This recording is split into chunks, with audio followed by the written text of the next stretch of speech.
Hello friends, this is Shikha Sharma and welcome back to my channel Shikha maths corner.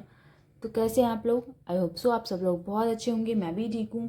तो friends, हमने अपनी last video में एक टॉपिक स्टार्ट किया था, ठीक है, यूपीटीजीटी मैथ्स का सिलेबस का फर्स्ट टॉपिक सेट थ्योरी, ठीक है। काफ़ी कुछ हमने कवर कर लिया था अपनी लास्ट वीडियो में, तो अब हम उसी वीडियो को कंटिन्यू करेंगे और आगे का देखेंगे, ठीक है। तो यहाँ पर हमारा फर्स्ट टॉपिक है वेन डायग्राम, ठीक। What is Venn diagram? Venn diagram क्या होता है, ठीक है। तो फ्रेंड्स, वेन डायग्राम हम मोस्टली यूज करते हैं क्या करने के लिए? जब हमारे पास कई सारे सेट्स गिवन होते हैं ना, तो उन सेट्स में रिलेशनशिप बताने के लिए, ठीक है, कि उनके बीच में क्या रिलेशनशिप है, उस चीज़ को रिप्रेजेंट करने के लिए हम वेन डायग्राम यूज़ करते हैं, ठीक है। और वो कुछ ऐसे होता है, ठीक है, जो ये रेक्टेंगल होता है, ठीक है, ये रिप्रेजेंट करता है हमारे यूनिवर्सल सेट यू को। और इसके अलावा इसमें जितने भी इसके सबसेट होते हैं, जितने भी और हमें सेट गिवन होते हैं, ठीक है, उनको रिप्रेजेंट करते हैं हम एक कर्व से, ठीक, एक क्लोज्ड कर्व से। इसको चलो ए का नाम दे देते हैं, ठीक, या फिर इसको सर्कल भी बोल सकते हैं यहाँ पर, ठीक। आया समझ में? तो वेन डायग्राम हम किस लिए यूज करते हैं? अपने जो हमें गिवन सेट्स हैं उनकी रिलेशनशिप को रिप्रेजेंट करने के लिए, क्योंकि आपस में वो किस तरह से रिलेट कर रहे हैं, ठीक है। चलिए, तो हम देखते हैं ऑपरेशंस ऑन सेट्स, ठीक है। हम सेट्स पर ऑपरेशंस किस तरह से अप्लाई करेंगे, ठीक है। और इसमें हमारा फर्स्ट ऑपरेशन है यूनियन ऑफ टू सेट्स, यानी कि हम दो सेट्स का यूनियन कैसे निकालेंगे और यूनियन एक्चुअल होता क्या है, ठीक। तो उसके लिए ना मैं दो एग्जाम्पल ले लेती हूँ, ठीक है। मैंने दो एग्जाम्पल ले लिए। एक कोई सेट है ए, उसको मैंने ले लिया 1 2 3 4, ठीक। और यहाँ पर मेरा कोई सेट है बी, इसको मैंने ले लिया 4 3 5 6, ठीक। अब इन दोनों सेट पे मुझे अप्लाई करना है यूनियन। इट मीन्स हमें निकालना है इन दोनों का यूनियन। यूनियन को किस तरह से रिप्रेजेंट करते हैं? अगर हमें दो सेट्स का यूनियन निकालना हो तो हम लिखेंगे ए यूनियन बी, ठीक है। ये तो होगा इसकी रिप्रेजेंटेशन। अब हम इसे निकालेंगे कैसे? अब ए यूनियन बी क्या होगा? ए यूनियन बी में वो सारे एलिमेंट्स होंगे जो या तो सेट ए को बिलोंग करते हो या फिर सेट बी को बिलोंग करते हो, ठीक है। ऐसा कोई भी एलिमेंट नहीं होगा जो ना तो सेट ए में हो और ना सेट बी में हो, ठीक है। आया समझ में? या तो वो ए को बिलोंग कर रहा हो या फिर बी को बिलोंग कर रहा हो, ठीक है। ऐसा भी नहीं होगा कि वो दोनों को बिलोंग कर रहा हो। सिर्फ इतना होगा कि या तो वो ए को बिलोंग करता हो या तो वो बी को बिलोंग करता हो, ठीक है। तो इसको करने का क्या तरीका है? सबसे पहले जो हमारे ए सेट में एलिमेंट्स है उसको लिख देंगे, ठीक। उसके बाद ए के सारे एलिमेंट लिखने के बाद अब बी सेट पर आएंगे हम, ठीक है। अब हम बी सेट के वो एलिमेंट लिखेंगे जो हमने नहीं लिखे अभी तक, ठीक है। बी सेट में क्या है? 4। अब 4 तो हम ऑलरेडी लिख चुके हैं, हम कोई भी एलिमेंट को रिपीट नहीं करेंगे, बस इतनी बात है, ठीक है। 3 भी हम लिख चुके हैं, एक एलिमेंट सिर्फ 1 टाइम लिखा जाएगा। 5 नहीं लिखा है तो 5 को लिख देंगे और 6। तो ये हो गया हमारा ए यूनियन बी, ठीक है। आया समझ में? तो अगर अब हम इसको वेन डायग्राम से रिप्रेजेंट करें, ठीक है, तो ये हमारा रेक्टेंगल हो गया। ये हमारा क्या रिप्रेजेंट करेगा? Universal set. और हमारे लिए यहाँ पर यूनिवर्सल सेट क्या होगा? ए यूनियन बी होगा यूनिवर्सल सेट,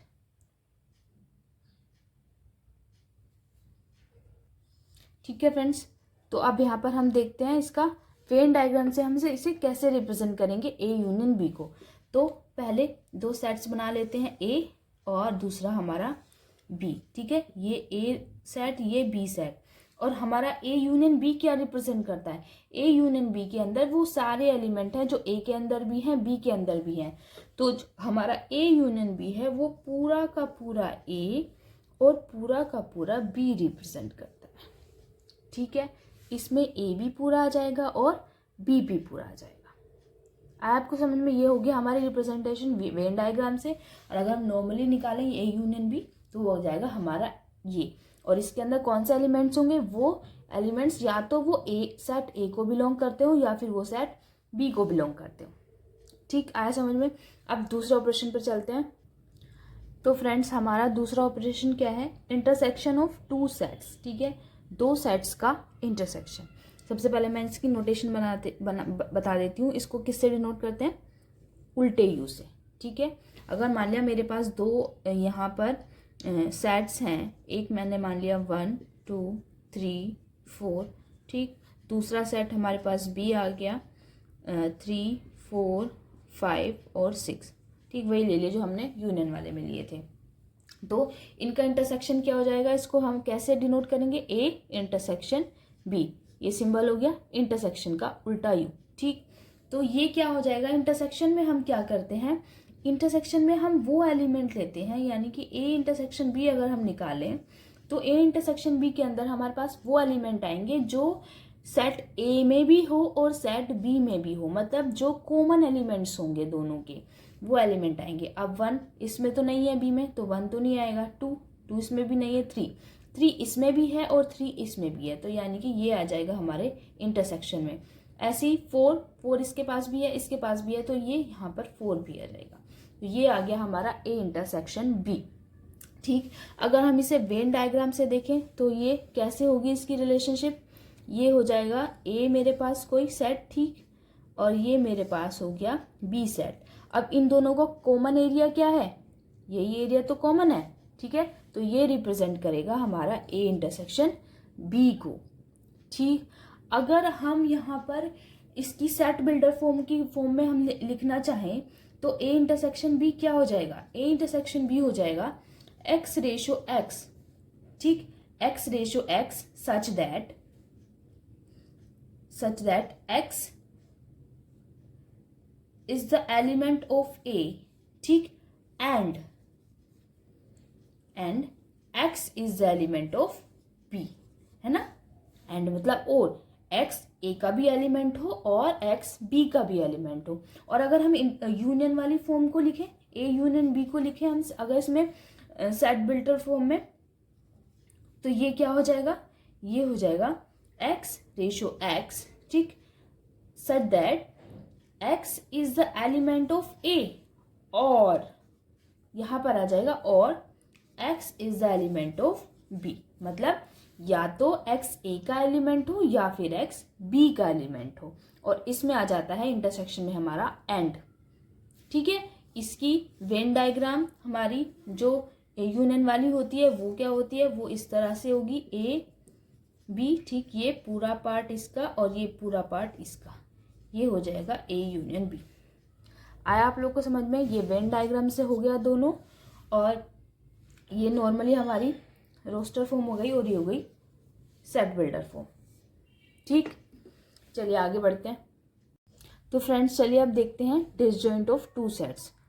दो सेट्स डिसजॉइंट कब होते हैं। ठीक है, ये कोई ऑपरेशन नहीं है, ये बस एक बीच में टर्म है जो कि पता होना बहुत ज़रूरी है। इसके लिए पहले एक एग्जांपल ले लेते हैं हम। एक ए मेरे पास कोई सेट है 1 2 3 4, ठीक, बी उसके बाद कोई बी सेट है 4 5 ले लेते हैं। ठीक है, तो ये दोनों सेट हमारे डिसजॉइंट होंगे कब, if A intersection B is equal to क्या है हमारे पास 5 मतलब अगर हमें इन दोनों के बीच में, दोनों सेट के बीच में कुछ भी कॉमन नहीं है, ठीक है, कोई भी एलिमेंट कॉमन नहीं है, तो हम क्या कहेंगे कि ये दोनों सेट्स आपस में कैसे हैं, डिसजॉइंट है। अगर हम इन्हें वेन डायग्राम से इसे रिप्रेजेंट करें तो किस तरह से करेंगे, दोनों अलग अलग बिल्कुल, ठीक है, क्योंकि इनमें कुछ भी कॉमन नहीं है, ये आपस में कैसे हैं, डिसजॉइंट है। आया आपको समझ में, डिसजॉइंट कब होगा, जब इन दोनों का इंटरसेक्शन क्या हो जाएगा, 5 हो जाएगा। चलिए फ्रेंड्स अपना फोर्थ ऑपरेशन देखते हैं। फोर्थ ऑपरेशन क्या है, डिफरेंस ऑफ टू सेट्स। ठीक है, दो सेट्स का डिफरेंस। अगर हमारे पास दो सेट हैं, एक है ए और बी, ठीक, तो अगर हम ए माइनस बी करें, इसको बोलेंगे difference of two sets. Example लेकर देख लेते हैं, बहुत अच्छे से समझ में आएगा। अगर मेरे पास ए जो है वो कुछ इस तरह से है 1 2 3 4, ठीक है, और बी मेरे पास कुछ इस तरह से है 3 4 5 और 6, ठीक है। अब अगर हमें निकालना हो डिफरेंस, डिफरेंस मतलब अगर मैं निकालूं यहाँ से a माइनस बी, तो a माइनस बी किस तरह से आएगा, इसको क्या करने का पहले तरीका देख लीजिए। क्या तरीका है, इसमें सबसे पहले जो एलिमेंट आपको कॉमन दिख रहे हैं, ठीक है, दोनों में, अब 1 इसके पास तो नहीं है, कॉमन नहीं है क्योंकि b के पास नहीं है, 2 भी b के पास नहीं है, बस 2 एलिमेंट 3 और 4 ऐसे हैं जो b के पास भी है, तो इनको पहले कट कर दीजिए, ठीक है, ये गए। अब हमें वो एलिमेंट लिखने हैं जो कट करने के बाद a में बचे हुए हैं, 1 और 2, ठीक है, तो ये हो गया डिफरेंस। अब इसको हम कैसे लिखेंगे, मतलब a माइनस बी में वो एलिमेंट्स आएंगे जो केवल और केवल a को बिलोंग करते हो, b को बिलोंग नहीं करते हो, ठीक। अगर वेन डायग्राम से देखें, अगर ये a सेट है, ये b सेट है, ठीक, तो कौन से एलिमेंट आएंगे जो केवल a को बिलोंग करते हो, इट मीन्स जो सिर्फ इसको बिलोंग करते हो, तो ये हिस्सा हमारा क्या हो गया, ये हो गया a माइनस बी, ठीक है। अगर हम इसे सेट बिल्डर फॉर्म में लिखें तो कैसे लिखेंगे कि a minus B is equal to x ratio x such that x belongs to a but x does not belongs to b, ठीक है, x a को तो बिलोंग करता हो बट b को बिलोंग ना करता हो, वही तो एलिमेंट है 1 और 2, a को बिलोंग कर रहे हैं बट b को बिलोंग नहीं कर रहे हैं, जो b को बिलोंग कर रहे थे हमने पहले ही कट कर दिए, है ना। तो अब अगर ये तो मैंने निकाला डिफरेंस a माइनस बी, अगर मुझे इसका उल्टा करना हो, अगर मुझे निकालना हो b माइनस ए, ठीक है, ये भी तो डिफरेंस ही है, तो हम क्या करेंगे, इस बार b को ऊपर ले लेंगे, इट मीन्स b के वो एलिमेंट काट देंगे जो a में आ रहे हो, और फिर बचेंगे कौन से b में, 5 और 6, तो b माइनस ए कितना हो जाएगा, 5 और 6। अगर इसको हम सेट बिल्डर में लिखें तो क्या आएगा, b minus A is equal to x ratio x, x does not belong to a but x belongs to b, ठीक है, यहाँ पर वो b को बिलोंग करता हो बट a को बिलोंग ना करता हो। और अगर हम यहाँ पर इसको वेन डायग्राम में देखें b माइनस ए को, तो ये क्या हो जाएगा, a b और ये वाला हिस्सा आ जाएगा, ठीक है, आया समझ में, सिंपल था, बस ये ध्यान रखना है कि हम a माइनस बी कैसे निकाल रहे हैं, ठीक। चलिए आगे बढ़ते हैं। तो फ्रेंड्स हमारा नेक्स्ट ऑपरेशन है सिमेट्रिक डिफरेंस ऑफ 2 सेट्स, ठीक है, अभी हमने देखा था डिफरेंस a माइनस बी और b माइनस ए, ठीक है, अब हम क्या कर रहे हैं, सिमेट्रिक डिफरेंस। अब सिमेट्रिक डिफरेंस का क्या मीनिंग है, इसका मतलब है a माइनस बी, ठीक, यूनियन b माइनस ए, ठीक है, एक बार a और b का डिफरेंस और उसके बाद यूनियन कर देंगे b माइनस ए के डिफरेंस से, आया आपको समझ में। और इसको डिनोट किससे करते हैं, इसको डिनोट करते हैं हम a, इसी सिमेट्रिक डिफरेंस का साइन है, b is equal to this, ये हमको पता होना चाहिए कि व्हाट इज सिमेट्रिक डिफरेंस, ठीक है, हमसे वो 2 सेट्स देके हमसे ये बोल सकता है कि what is the symmetric difference of these sets. तो सिमेट्रिक डिफरेंस का फॉर्मूला क्या होगा, a symmetric difference b is equal to a minus B union b minus A, यानी कि एक बार a माइनस बी का डिफरेंस कर देंगे, एक बार b माइनस ए का डिफरेंस कर देंगे और उन दोनों का क्या कर देंगे, हम यूनियन कर देंगे।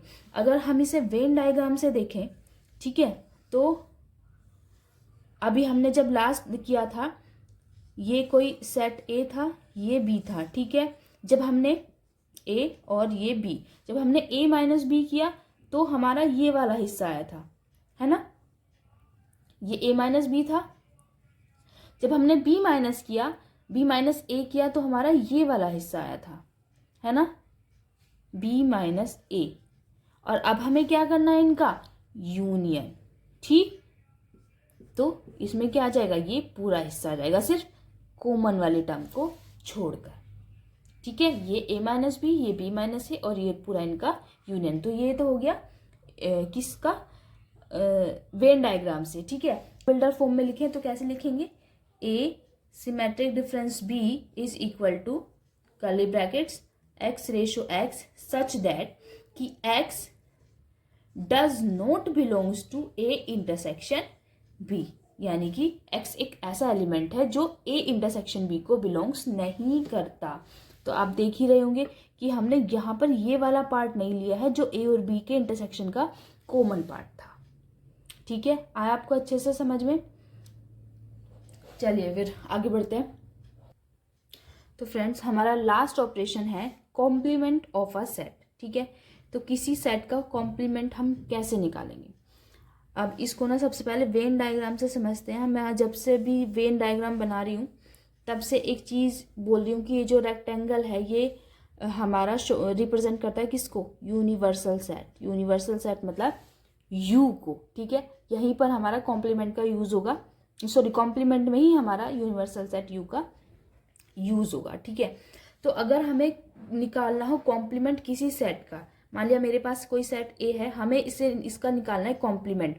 इसको हम क्या करते हैं? डैश से रिप्रेजेंट करते हैं। ठीक है, ए डैश का मतलब होता है कि ए का कॉम्प्लीमेंट है ये ए का कॉम्प्लीमेंट है। ठीक है, ए का कॉम्प्लीमेंट होगा ए डैश, और ए डैश का फॉर्मूला क्या होगा? ए डैश इज इक्वल टू हो जाएगा यू माइनस ए। मतलब अगर हम यूनिवर्सल सेट में से ए को क्या कर देंगे? हटा देंगे, डिफरेंस निकाल देंगे, तो हमारे पास क्या आ जाएगा? ए का कॉम्प्लीमेंट आ जाएगा। इसका मतलब होगा कि ए कॉम्प्लीमेंट में वो सारे एलिमेंट होंगे जो हमारे ए में नहीं होंगे। ठीक है, ए में नहीं होंगे लेकिन यू में होंगे, है ना। हम ऐसे ही तो करते हैं कि जब हम डिफरेंस निकालते हैं ए माइनस बी, तो हम क्या करते थे कि जो दोनों में कॉमन एलिमेंट है उनको हटा देते थे। ठीक है, तो अब हमने क्या करा? यूनिवर्सल सेट ये हमारा पूरा था। ठीक है, और ये हमारा हो गया ए, कोई सेट ए। ठीक है, तो इस यू में से जब हम ए को हटा देंगे ये पूरा ए हट जाएगा। ठीक है, तो हमारा क्या बचेगा? ये पूरा ही ए हट जाएगा, तो हमारा क्या बचेगा? ये पूरा। ठीक, तो ये हमारा क्या हो जाएगा? A complement. ठीक, ये हो जाएगा हमारा ए कॉम्प्लीमेंट, जो कि क्या होता है? यू माइनस ए। आया आप लोग को समझ में? वो एलिमेंट जो हमारे ए को बिलोंग ना करे, किसको बिलोंग करे? यू को बिलोंग करे, वो क्या होगा? A complement. ठीक, आया समझ में? अगर मैं इसको सेट बिल्डर फॉर्म में लिखूं तो कैसे लिखेंगे कि A complement is equal to curly brackets x ratio x such that x belongs to u। ठीक है, where x does not belongs to a। ठीक, आया समझ में? अभी जब हम एग्जाम्पल करेंगे ना इनके ऊपर तो और भी अच्छे से ये क्लियर हो जाएंगे। तो ये थे ऑपरेशन और लगभग ये सारा खत्म हो गया है। अब ना बची हैं सिर्फ इसके थोड़े से लॉस और प्रॉपर्टीज। ठीक है, तो फ्रेंड्स अगर आप लोग को अच्छी लगी हो आज की वीडियो, समझ में आया हो जो आज मैंने आपको समझाया, आप तो आज तो सिर्फ ऑपरेशन ही कराएं। ठीक है, तो लाइक कीजिएगा इस वीडियो को, सब्सक्राइब कीजिएगा मेरे चैनल को और शेयर कीजिएगा अपने फ्रेंड्स के साथ। ठीक है, तो चलिए फिर आज के लिए इतना ही, बस इसमें थोड़ा सा पार्ट बचा है वो हम करेंगे नेक्स्ट वीडियो में। Okay, bye bye.